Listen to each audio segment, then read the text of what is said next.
Hello dear student, आज हम एक नई वीडियो के साथ नए चैप्टर के साथ, ठीक है। सो आज का जो चैप्टर है हमारा वो है ज्योग्राफी का चैप्टर 1, क्लास 10 ज्योग्राफी का चैप्टर 1, और उसका नेम है रिसोर्स एंड द डेवलपमेंट। ठीक है, this is the name of the chapter. Okay बेटा, बहुत ही इजी चैप्टर, बहुत ही इम्पॉर्टेंट चैप्टर है आपके एग्जामिनेशन पॉइंट ऑफ व्यू से। तो थोड़ा इसको ध्यान से देखना है और ध्यान से समझना है। सबसे पहले तो आपको रिसोर्स के बारे में डेफिनेशन पता होनी चाहिए। रिसोर्स क्या होते हैं, एक्चुअल में आपको ये पता होना चाहिए कि रिसोर्स क्या होते हैं। रिसोर्स बेटा वो चीज़ें हैं जो हमें सेटिस्फाई करती हैं, ऐसी चीज़ें जो हमारी नीड्स को सेटिस्फाई करती हैं, जिनकी ज़रूरत है हमें। फॉर एग्जाम्पल मेरे पास मार्कर है, ब्लैक बोर्ड है, you can see, mobile phone है, कैमरा है। सो ऑल दीज थिंग्स क्या है, ये रिसोर्स होते हैं। ठीक है, आपके आसपास जितनी भी आप चीज़ें देख रहे हो, कोई भी चीज़ है, एक सुई से लेकर के आपका धागा, सुई, आपका पेन, पेंसिल, आपका रिमोट, टेलीविज़न, फ्रिज, ये सारी की सारी चीज़ें क्या है बेटा, इसको हम बोलते हैं रिसोर्स, क्योंकि ये हमारी बेसिक नीड्स को पूरा करती हैं। ठीक है, जो चीज़ हमारी नीड्स को पूरा करे वो क्या होगी, रिसोर्स। समझ में आ गया। लेकिन ये एक ऐसी डेफिनेशन है जो बहुत ही छोटी क्लास के लिए है। You are in 10th standard, तो हम थोड़ा सा इसको और इलेबोरेट करेंगे, क्योंकि अगर ये 1 मार्क्स का क्वेश्चन आता है तो how you explain your definition, तो हम ये बोलेंगे source are the resources that satisfy our needs but it should be technologically accessible. ठीक है, मैं मीनिंग बताऊंगी, पहले आप डेफिनेशन लिखिए। But it should be technological accessible, technological accessible, economically feasible and culturally acceptable. These are the 3 points you never to be forget to mention in your definition. ये आपको 3 point जो है मेंशन करने ही करने हैं अपनी डेफिनेशन में।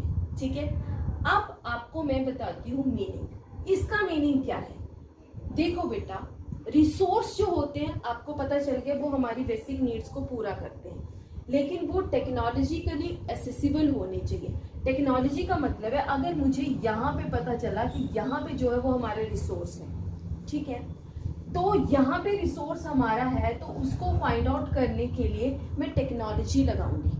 टेक्नोलॉजी में जो है अपना व्हीकल लेकर के या एक टीम लेकर के हम वहाँ पे जाएंगे, तो वो एक ऐसी जगह पे होना चाहिए जहाँ पे हमारी टेक्नोलॉजी पहुँच सके।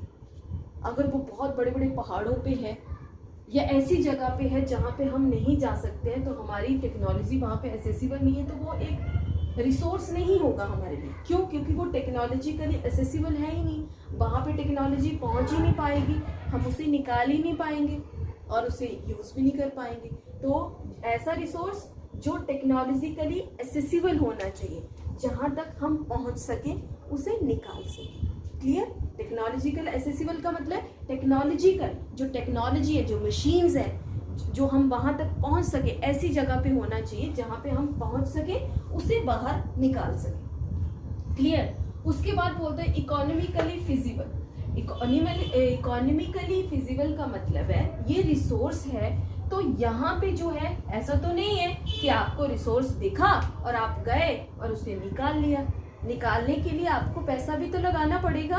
ठीक है, पैसा खर्च करेंगे, मशीन्स लेके जाएंगे, वर्कर्स लगाएंगे, पूरा उसका इंस्टीट्यूशन बनाया जाता है, तब वो जाकर के आपका रिसोर्स निकलता है। तो एक्चुअल में आपकी इकोनॉमी भी यूज होगी, आपका पैसा भी लगेगा बच्चा।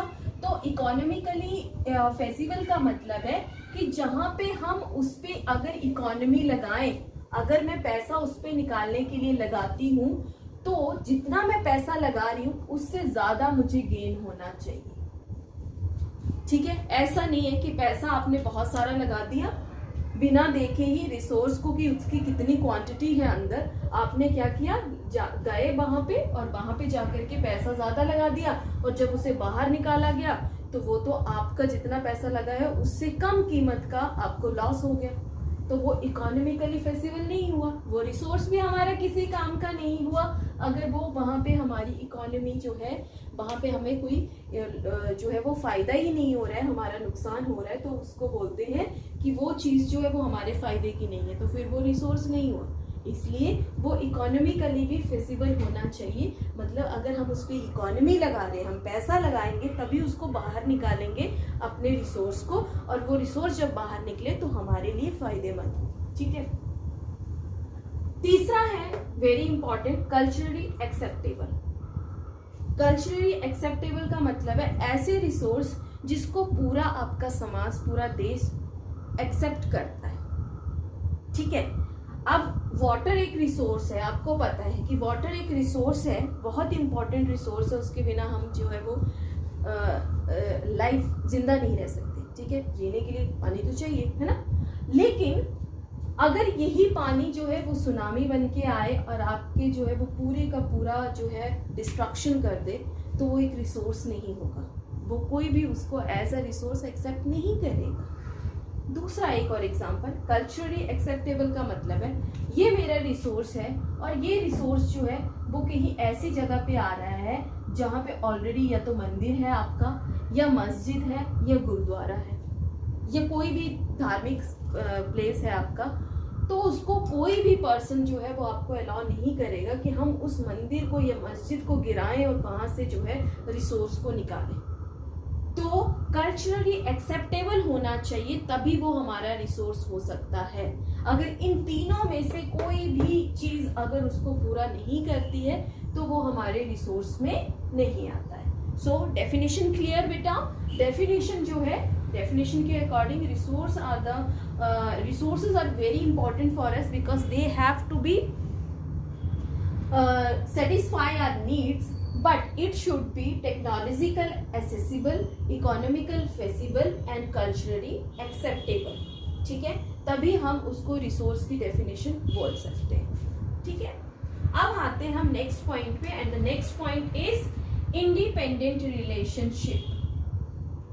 इंडिपेंडेंट रिलेशनशिप का मतलब है इसको how you can get the resource, हम कैसे एक रिसोर्स को जो है वो लेते हैं, कैसे उसको जो है रिसोर्स को फाइंड आउट करते हैं, और कैसे उनका रिलेशनशिप क्या है इन तीनों चीजों के साथ, फिजिकल एनवायरनमेंट के साथ, इंस्टीट्यूशंस के साथ, टेक्नोलॉजी के साथ, और ये ह्यूमन बीइंग का क्या रोल है उसमें। What is the role of human being in all these types of the physical environment and as well as institution and technology. Why we have to be called it independent relationship? ठीक है, तीनों के तीनों interconnected है आपकी human being के साथ। Comes on the point। सबसे पहले बेटा हमें जो रिसोर्स मिलते हैं वो नेचुरली एक्वायर्ड होते हैं। नेचर दे रही है आपको, क्या दे रही है आपको, नेचर दे रही है। नेचर से naturally that has to be occurred, nature आपको दे रही है, फिजिकल एनवायरनमेंट से हमें जो है वो चीजें मिल रही हैं। ठीक है। सो जब हमें नेचर जो है वो आपको दे रही है रिसोर्स, तो क्या हुआ, ये रिसोर्सेज जो है सबसे पहले उन रिसोर्सेज को फाइंड आउट करने के लिए इंस्टीट्यूशंस बनाए जाते हैं। इंस्टीट्यूशंस जिसका काम होता है to find out the resources. ठीक है, उनको बाहर निकालना, उनकी क्वालिटी क्वांटिटी को चेक करना। ठीक है, तो ये पहले नेचर में दिखे, फिर उसके लिए इंस्टीट्यूशंस बने, इंस्टीट्यूशंस बनाए गए जो कि यूज करते हैं आपकी टेक्नोलॉजी। क्लियर, वो बड़ी बड़ी मशीनें लेके जाएंगे और इसको रिसोर्स को बाहर निकालेंगे। ठीक है। अब आप मुझे ये बताइए कि इन चीजों को फाइंड आउट किसने किया, रिसोर्स को फाइंड आउट किसने किया। रिसोर्स को फाइंड आउट किया ह्यूमन बीइंग ने। ह्यूमन बीइंग ने रिसोर्स को फाइंड आउट किया, ह्यूमन बीइंग ने ही इंस्टीट्यूशंस बनाए, ह्यूमन बीइंग ने ही टेक्नोलॉजी बनाई, और टेक्नोलॉजी के थ्रू ही ये आपके रिसोर्सेज जो है वो हमारे पास पहुंचे। तो ये इंटरकनेक्टेड है किसके साथ, ह्यूमन बीइंग के साथ। ह्यूमन बीइंग एक ऐसा रिसोर्स है बेटा जो इन सब में वर्क कर रहा है। अगर नेचर के अंदर जो है वो आपका रिसोर्स है, लेकिन अगर उसको फाइंड आउट ही नहीं किया गया तो कौन फाइंड आउट करेगा, हम ह्यूमन बीइंग इसको फाइंड आउट करेंगे। लेकिन उस फाइंड आउट करने के लिए ऐसे तो नहीं पूरी जनता चली जाएगी फाइंड आउट करने, हम करते हैं फाइंड आउट जाके, नो। उसके लिए एक इंस्टीट्यूशंस बनाए जाते हैं जो सिर्फ और सिर्फ रिसोर्सेज पे ही वर्क करते हैं। ठीक है। तो वो इंस्टीट्यूशंस क्या काम करते हैं बेटा, उस रिसोर्स को जाके फाइंड आउट करते हैं, मैपिंग करते हैं, उसको सर्वे करते हैं, उसकी क्वालिटी और क्वांटिटी को देखते हैं। आफ्टर दैट ये इंस्टीट्यूशन जो हैं एक टेक्नोलॉजी का यूज करते हैं। टेक्नोलॉजी, बड़ी बड़ी मशीनें, स्किल्स यूज किए जाते हैं जिसके थ्रू ये जो है हमारे रिसोर्स उस अंदर से आपकी जमीन में से, अर्थ में से निकाले जाते हैं। लेकिन इन सब चीजों में कौन पर्सन इन्वॉल्व है, ह्यूमन बीइंग। अगर ह्यूमन बीइंग इन्वॉल्व ना हो तो आपके रिसोर्स बाहर ही नहीं आएंगे।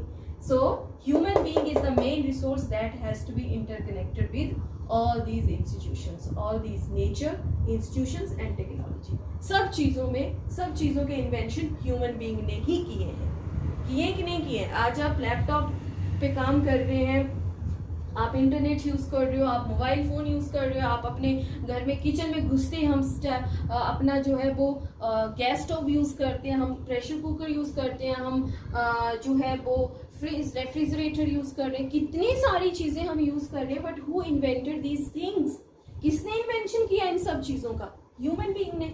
ह्यूमन बीइंग अपना दिमाग नहीं लगाएगा तो ये चीजें बनेंगी ही नहीं, ठीक है, और हमारी लाइफ इजी नहीं होगी। तो ये सारी की सारी चीजों को इन्वेंट करने वाला कौन है, ह्यूमन बीइंग। तो ह्यूमन बीइंग ही फाइंड आउट करता है आपके रिसोर्सेज को, उसके लिए इंस्टीट्यूशंस बनाए जाते हैं। इंस्टीट्यूशन जो है वो टेक्नोलॉजी डेवलप करके उन रिसोर्सेज को बाहर निकालते हैं। सो this is the independent relationship between the physical institution and technological with human being. Now comes on the next, that is resources. Resources को हम जो है 2 पार्ट्स में डिवाइड कर देते हैं, एक नेचुरल रिसोर्स और एक ह्यूमन रिसोर्स। पहले ह्यूमन रिसोर्स को कर लेते हैं। Human resource, that is the human is a very important resource, आपको पता ही है। तो ह्यूमन रिसोर्स क्या है बेटा, ह्यूमन रिसोर्स जो है वो आपका quantity and quality of the resources की क्वालिटी और क्वांटिटी को फाइंड आउट करता है, स्ट्रक्चर्स बनाता है, इंस्टीट्यूशंस बनाता है। तो ह्यूमन बीइंग भी एक रिसोर्स है, बहुत पावरफुल रिसोर्स है।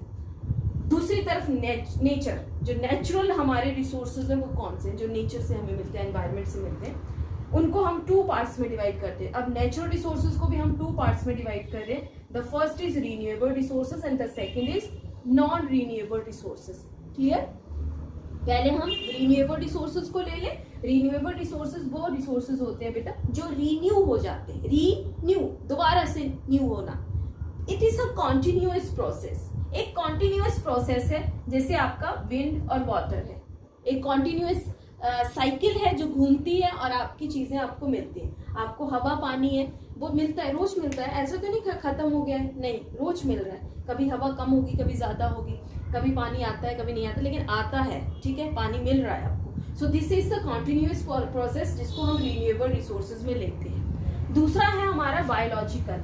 बायोलॉजिकल का मतलब है ऐसे रिसोर्सेज जो मतलब एक कॉन्टिन्यूअस, ऐसा नहीं कि रोज के रोज मिलते हैं, लेकिन उसमें थोड़ा सा लिटिल बिट टाइम लगता है। जैसे आपके नेचुरल वेजिटेशन है, नेचुरल वेजिटेशन आपके पेड़ पौधे, ठीक है, एंड आपके wild life, flora and fauna, पढ़ा है ना ज्योग्राफी में। तो ये चीजें किस में आती है बेटा, बायोलॉजिकल प्रोसेस में आती है। ये कैसी चीजें हैं जो थोड़ा बहुत टाइम लेती हैं। जैसे नेचुरल वेजिटेशन है, क्या होगा, पहले जो है वो सीड्स स्कैटर्ड होंगे, फिर उसकी जगह पे जो है वो हमारे फॉरेस्ट बनते जाते हैं, ट्रीज उगते हैं। लेकिन ट्रीज जो है वो उगने में टाइम तो लगता ही है, ट्रीज बनने में प्लांट सैपलिंग से फिर वो जो वो प्लांट बनेगा, प्लांट से फिर वो ट्री में चेंज होगा, तो थोड़ा बहुत टाइम तो लेगा। इसकी तरह तो नहीं, विंड और वाटर की तरह तो नहीं है जो कॉन्टिन्यूअस चल रहा है, ऐसे नहीं है, but it's take a little bit time.